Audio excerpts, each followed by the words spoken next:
ஒரே நாளில் 3 test hundreds, அப்புறம் விதவிதமான செலப்ரேஷன்ஸ். ஒரு இந்தியன் கிரிக்கெட் ஃபேனாக எப்படி சந்தோஷமாக எடுத்துப்பீங்களா? இல்லை வெஸ்ட் இண்டீஸ் தான் எங்களுக்கு தெரியும் இந்த 3 100 வரும் இல்லைங்கிறத தாண்டி ஒரு 100 வரும், ஒரு 100 வரும்னு நாங்கள் எக்ஸ்பெக்ட் பண்ணோம். ஆனால் இன்றைக்கி கம்மியாக சொல்லிட்டீங்க. 3 100 ஒரு ½ செஞ்சுரியோட இன்றைக்கி நாள் நிறைவு பண்ணியிருக்காங்க இந்தியா அப்படின்னு நீங்கள் சொல்கிறது புரியுது. பட் வெஸ்ட் இண்டீஸோட ஃபேன்ஸோ இல்லை வெஸ்ட் இண்டீஸோ ரொம்ப பாவம், ரொம்ப வலியால் நீங்கள் துடிச்சிருப்பாங்க. நேற்றுக்கு மழை, இன்றைக்கி வெயில், கண்டிப்பாக கொளுத்துன்னு கொளுத்திருக்கும். அதே நேரத்தில் இந்தியன் டீம் சைட்லேருந்து கொளுத்துன்னு கொளுத்துனாங்க. சரி, இன்றைய நாளோட ரிவ்யூக்குள்ளே போகலாம். இந்த டெஸ்ட் மேட்ச் நாளைக்கு முடியுமா, இந்தியா எப்போ டிக்ளேர் பண்ணலாம் அப்படிங்கிறத பற்றி நம்ம இந்த வீடியோவில் பேச போகிறோம். மறக்காமல் சப்ஸ்கிரைப் பண்ணுங்கள். நம்ம சேனலுக்கு புதுசாக நீங்கள் வீடியோஸ் பார்க்க வந்துருக்கிறீங்கன்னா போய் ஷார்ட்ஸ் பக்கமும் பாருங்கள். அண்ட் வீடியோஸும் ரிவ்யூவும் நம்ம சேனலில் வந்துக்கிட்டே இருக்கும். வீடியோக்குள்ளே போகலாம். ஓவருக்கு 6 பால் தான், ஆனால் நோ பால் போட்டால் 7 பால் போடு. ஐபிஎல் பப்பியா? ஜெனியல் லேடிஸ் அண்ட் ஜென்டில்மேன், இந்த ICC world test championship 2027 West Indies tour of India 2025 அகமதாபாத்தில் நடந்துட்டு இருக்கக்கூடிய India versus West Indies first test மேட்சோட டே 2ஓட analysis and review and day 3ஓட ப்ரீ அனாலிசிஸ் பார்க்க வந்திருக்கிறீங்க. கேஎல் ராகுல் 100 அடிச்சுட்டு தன்னோட டாட்டருக்கு ரிவ்யூ பண்ணுற விதமாக செலிப்ரேட் பண்ணார். அப்புறம் துருவ் ஜுரேல் 100 அடிச்சுட்டு சல்யூட்லாம் பண்ணிவிட்டு அதுக்கப்புறம் ஒரு செலிப்ரேஷன் ஒன்று பண்ணார். ஆக்சுவலி எங்கள் அப்பா ஆர்மி, ஸோ அவங்களுக்கு ட்ரிபியூட் பண்ணுற விதமாக அவரோட அந்த செலிப்ரேஷன் இருந்துச்சு.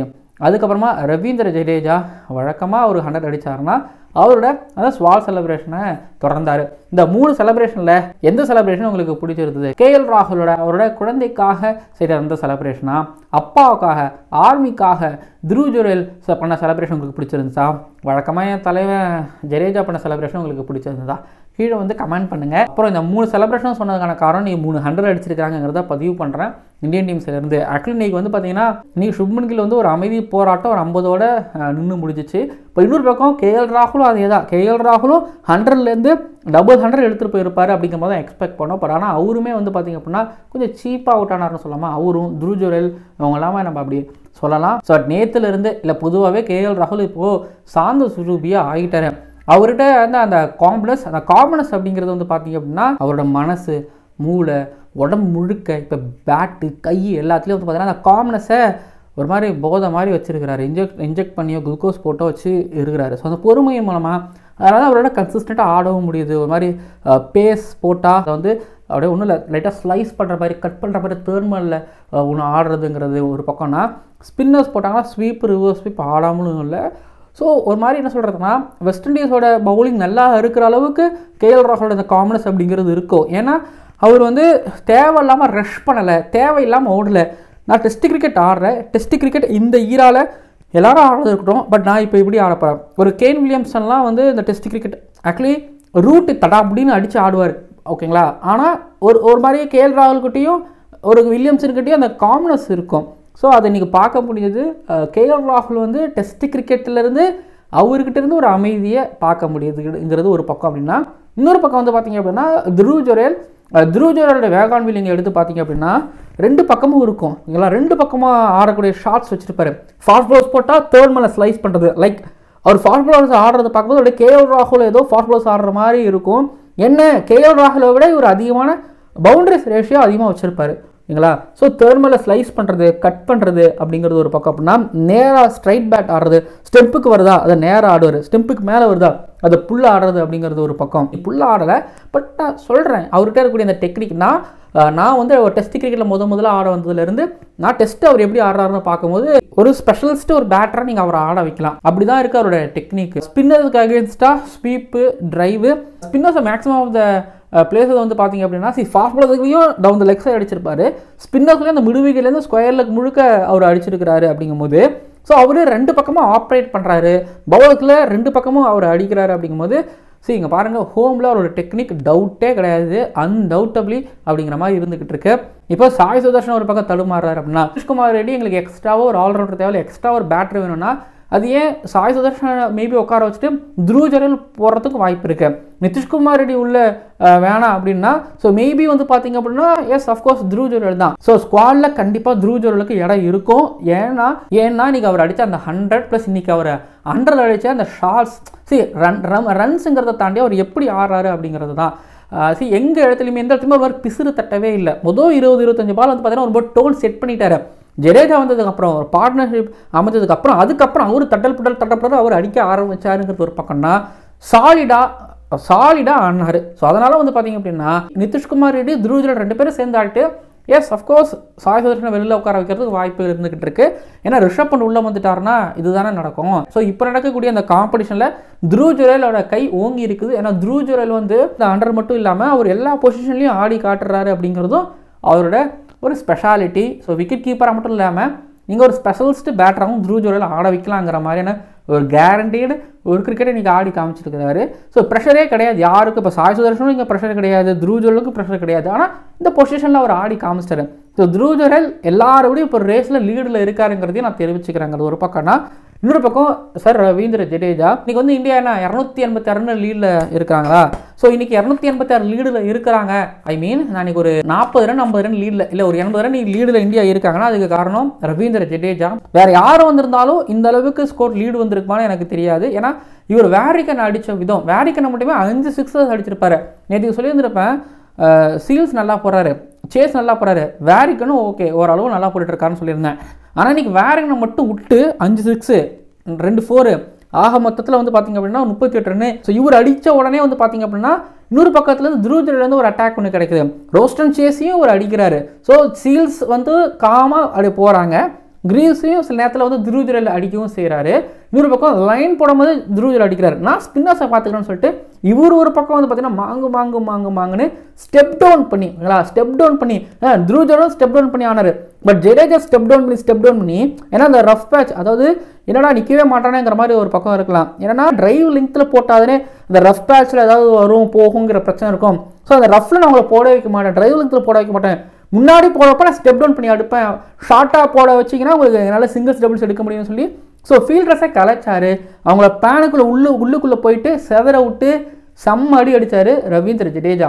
அடித்தாருங்கிறத தாண்டி பார்ட்னர்ஷிப்ஸ் தென் ஆக்சலரேஷன் எல்லாமே அவரோட பேட்டிங்கில் இருந்துச்சு. ஸோ இப்போவும் ஆல்ரெடி சௌராஷ்டிராவில் ராஜ்கோட்டில் ஒரு 100, முன்ன இங்கிலாந்துக்கு அகேன்ஸ்டாக இப்போது அகமதாபாத் குஜராத்தில் 100, அவரோட ஸ்டேட்டில் இருக்கிற 2 கிரவுண்ட்லேயும் டெஸ்ட்டு 100 அடிச்சிட்டாரு.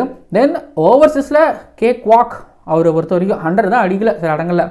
மற்றபடி வந்து பார்த்திங்க அப்படின்னா அங்கேயே அவரால் அடிக்க முடியுதுங்கும்போது அவருக்கு இங்கெல்லாம் ஃபன்னு தான், ரொம்ப ஃபன்னாக ஜாய்ஃபுல்லாக ரவீந்திர ஜடேஜா ஆடிக்கிட்டு இருக்காருங்கிறது ஒரு பக்கம். அப்படின்னா பொறுத்த வரைக்கும் 300 மாஸ்டர் கிளாஸ். ஹோமில் ஒரு டீம் எப்படி டாமினேட் பண்ணணும், ஸ்பின்னர்ஸ் போடுறாங்களா அடிப்போம், ஃபாஸ்ட் பால்ஸ் போடுறாங்களா அடிப்போம் அப்படிங்கிறது ஒரு பக்கம்னா, இன்னொரு பக்கத்தில் காலையில் கேஎல் ராகுலுக்கு ஒரு கேட்சை வெஸ்ட் இண்டீஸ்லேருந்து ட்ராப் பண்ணாங்க. அங்கேருந்து அந்த கேட்ச் எடுத்திருந்தாவது அப்படின்னு சொல்லலாம், பின்னாடி வராங்க அடிக்க செய்வாங்க. பட் அந்த கேட்சஸும் எடுத்துகிட்டு இருக்கணும். ஜேடன் சீல்ஸ் நல்லா போட்டிருக்காரு. இன்னொரு இடத்துல கிரேவ்ஸ் அவர் சப்போர்ட் பண்ணுறாரே தவிர பட் இன்னொரு பக்கம் ஒரு ஃபாஸ்ட் பாலர் ஒரு ஷமர் ஜோசப் ஒரு அல்சர் ஜோசப் இருந்திருந்தாங்கன்னா எஸ் அஃப்கோர்ஸ் மாதிரி சரியாக இருந்திருக்கும். வெஸ்ட் இண்டீஸ்க்கு பிரச்சனையே அவங்களோட பெஸ்ட்டு பவுலிங் அட்டாக் ஒன்றா சேர்ந்து ஆட மாட்டுறாங்க, தனித்தனியாக ஆடுறாங்க, யாருக்காவது காயமாகிறது, அதான் பிரச்சனையே. சீல்ஸ் ஒரு பக்கம் போடும்போது கிரீவ்ஸ் ஒரு பக்கம் சப்போர்ட் பண்ணுறாருன்னா இன்னொரு பக்கம் ரோஸ்டன் சேஸ் நல்லா போகிறாரு அப்படின்னா இன்னொரு பக்கம் அங்கே போகிறதுக்கு யார் சரியில்லை, அதான் பிரச்சனையே. ஹாரி பிரேவும் அந்த அளவுக்கு போடலைங்கிறத தாண்டி ஸோ அந்த ஃபுட் மார்க் இருக்குது, அந்த ஃபுட் மார்க்கில் போடவே இல்லை, ஃபுட் மார்க் யாரும் யூஸ் பண்ணவே இல்லை. அந்த ஃபுட் மார்க் எதுக்கு இருக்குன்னு தெரியலங்கிற அளவுக்கு சில இடங்களில் பண்ணாங்க. வேறுக்குன்னு சில இடங்களில் வராருங்கும் போது பரவாயில்ல வராருன்னு நினச்சேன், திரும்பி அதுக்கப்புறம் மாற்றினார். அப்புறம் நெகட்டிவ் லைனில் போடுறாங்கன்னா fielders down the leg side வைக்கவே இல்லை, அடைச்சி போடவும் இல்லை. அட்டாக் பண்ணுற நினைக்கிறாங்கன்னா இவங்க இந்தியன்ஸ் அட்டாக் பண்ணுறாங்கன்னா திரும்ப அந்த சைட்லேருந்து ஒரு எதிர் தாக்குதல் நடத்தவே இல்லை, விட்டுட்டாங்க, நிறைய இடங்களை விட்டாங்க, போன்னு விட்டாங்க, வேடிக்கை பார்த்தாங்க, அமைதியாக இருந்தாங்க. இன்றைய நாள் முழுக்க வெஸ்ட் இண்டீஸ் வேடிக்கை பார்த்தாங்க. வெஸ்ட் இண்டீஸ் பொறுத்த வரைக்கும் இன்றைய நாளில் வெஸ்ட் இண்டீஸால் ஒரு 3-4 விக்கெட் எடுக்க முடிஞ்சிச்சு. ஆனால் இந்தியாவை 400 ரன் அடிக்க விட்டு பார்த்தாங்க, 286 ரன் லீடு எடுக்க விட்டு பார்த்தாங்க. நேற்றுக்கு 41 ரன்னில் இந்தியா பின்னலையில் இருந்தாங்க. பட் இன்றைக்கி மட்டுமே வந்து பார்த்தீங்கன்னா 3 செஷன் இந்தியா பேட் பண்ணியிருக்கிறாங்க, 3 விக்கெட் மட்டும் இழந்திருக்கிறாங்க. ஒவ்வொரு செஷன்லையும் ஆல்மோஸ்ட் 100 ரன்ஸ். ஃபஸ்ட்டு செஷனில் 97, ரெண்டாவது செஷனில் வந்து பார்த்தீங்கன்னா 108 ரன்னு, மூணாவது செஷனில் 122 ரன்னு, இப்படின்னு ஒவ்வொருக்கு 3 ரன் அடித்து கஷ்டப்படுத்திட்டாங்க. வெஸ்ட் இண்டீஸ் உண்மையுமே பாவங்க, சீரியஸ்லி பாவம். என்ன சொல்கிறது பரிதாபம் தான் படணும். இது தனியாக ஒரு வீடியோ நம்ம பேசி பரிதாபப்பட்டுப்போம். பட் இன்றைய டே 2ஓட அனாலிசிஸ் ரிவ்யூ இவ்வளோதாங்க. இப்போ டே 3ஓட அனாலிசிஸ் ரிவ்யூக்குள்ளே போகும்போது 286 ரன் லீடு. நாளைக்கு எப்படி இந்தியா ஒரு செஷன் பேட் பண்ணுவாங்க, ஃபஸ்ட்டு செஷன் முழுக்க பேட் பண்ணி இந்தியா 400 ரன் லீடு வச்சு திரும்பி செகண்ட் இன்னிங்ஸ் வந்து பேட் பண்ணாத அளவுக்கு பண்ணுவாங்க. பரவாயில்ல, மேட்ச் வந்து 4வது நாள் காலை வரைக்கும் பண்ணாலும் பரவாயில்ல ஆனால் ஒன்று எங்களுக்கு ஒரு 60 ஓவரே போதும், நாங்கள் வந்து வெஸ்ட் இண்டீஸை கொஞ்சம் வெஸ்ட் இண்டீஸை ஆல் அவுட் பண்ணுறதுக்கு எங்களுக்கு அதுவே போதுங்கிற தைரியத்தோடு வருவாங்க. ஏன்னா ஃபஸ்ட் இன்னிங்ஸ் எடுத்துக்கிட்டிங்க அப்படின்னா 162 ரனுக்கு ஆல் அவுட் பண்ணியிருக்காங்க. ஸோ வெஸ்ட் இண்டீஸுக்கு இந்த வெஸ்ட் இண்டீஸுக்கு அதுவும் டயர்டாக இருக்கக்கூடிய வெஸ்ட் இண்டீஸ்க்கு வந்து 350 ஒரு மாதிரி போதுமான ஸ்கோர் தான். ஆனால் இருந்தாலும் எங்கேயாவது வந்து திரும்பி நம்மளை பேடப் பண்ண வச்சு பேட் பண்ணிடுவாங்களோ, இல்லை ஒரு நாள் 1.5 நாள் பேட் பண்ணிடுவாங்களோங்கிற ஒரு மாதிரி தோணுச்சுன்னா மேபி இருக்கலாம். பட் இதில் ஜடேஜா யாரும் 200 இல்லை சுந்தர் ஒரு மாதிரி 100, ஏன்னா முன்ன மான்செஸ்டர் டெஸ்ட் மேட்ச் நடந்த மாதிரி ஏதாவது ஒன்று நடந்தால் மட்டும்தான் கொஞ்சம் எக்ஸ்டெண்ட் பண்ணுவாங்களே தவிர, மற்றபடி வந்து பார்த்தீங்கன்னா மேக்ஸிமம் நாளைக்கே மேட்ச் முடிக்கணும்னு நினைப்பாங்க இந்தியன் டீம்.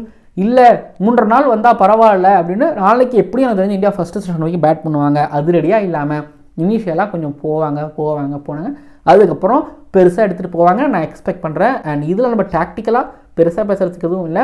இன்னொரு வெஸ்ட் இண்டீஸ் சொல்லிக்கிறேன், டே 2ல் நியூ பால் எடுக்க தாமதம் பண்ணாங்க. நியூ பால் எடுத்து ஸ்பின்னர்ஸ்கிட்ட கொடுக்கலாம், ஸ்பின்னர்ஸ்கிட்ட கொடுக்காம வெயிட் பண்ணி வச்சுருந்தாங்க. அப்புறம் ஜேடன் சீல்ஸ் போட்டுருக்காரு, யார்கிட்ட இந்த உற்சாகமே இல்லை. ஜேடன் சீல்ஸ் சீரியஸ்லி சூப்பராக போட்டாருங்க.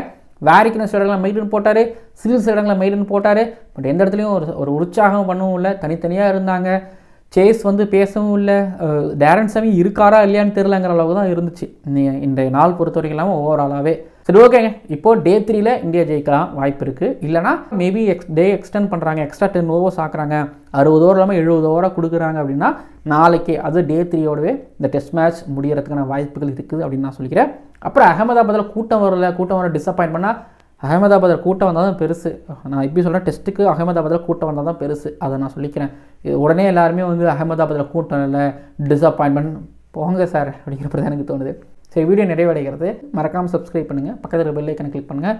பார்க்கலாம் அடுத்தடுத்த வீடியோக்களில். ஓவருக்கு 6 பால் தான், ஆனால் நோ பால் போட்டால் 7 பால். ஐபிஎல் பாப்பியா?